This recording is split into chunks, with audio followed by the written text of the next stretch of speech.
What is your favorite part about creating the podcast? I love being able to talk about something because our tagline, we say we are delightful idiocy. And for me, that's really fun because sometimes you need an outlet. And for our listeners, I think one of the reasons we've been successful is that we don't take it so seriously, but we take their experience seriously. So we Mhm. want a listener to have a great time and feel like there is an arc to it.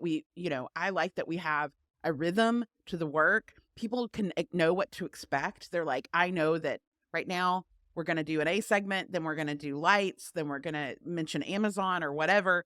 And I love that because people can know, like, hey, no matter what the topic is, they're gonna make sure we have a good time, and I like having a good time. That's one of my favorite things to do, and so, to get to do that for a job, that actually, like, pays my mortgage, it could not have worked out better. I love it so much.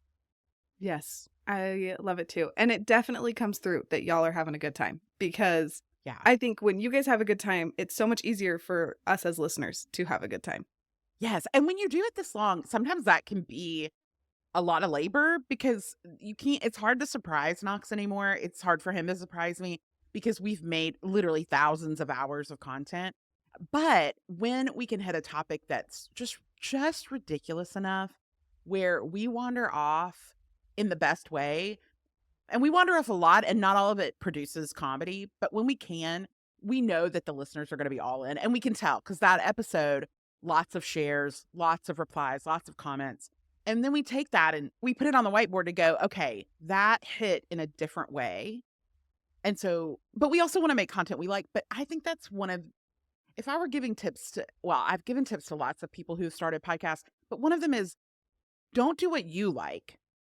Do what your audience is going to like that Mhm. fits in with your skills and your talents, whatever that is, because the audience will then prompt you to be excited about the next episode you're going to make because you know that their dialogue is going to be fun because our audience is very smart and funny too. And so it only elevates the experience for us to be like, okay, they love that. We had a good time, but they also really loved it too. Definitely.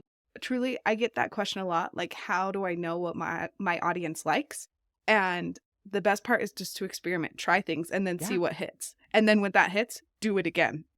That's exactly right. Yeah. Yeah, because what happened to us last year is we did an episode on, Kate Middleton because we were like, "Where is Princess Catherine?" Because she had been I don't know if people remember, but she was missing for months. She had not been Yes. seen publicly, and we just were like, "Let's have a conversation about this." Now, did it create a lot of tension for the people that were like, "How dare you speak of the royal family in any way at all, as you dumb hick Americans?" We were like, "We get it."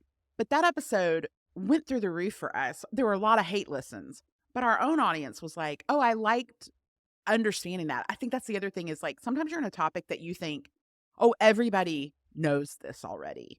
But in reality, it's like, no, they're like living their lives and going to book club and reading smut and playing golf. Like they're not consuming it like you are. And so that episode made us go, "Oh, we should do more explained episodes. Like we should explain these big concepts that people don't understand as much because they took off." And we have done that. Like we've incorporated that into our rotation.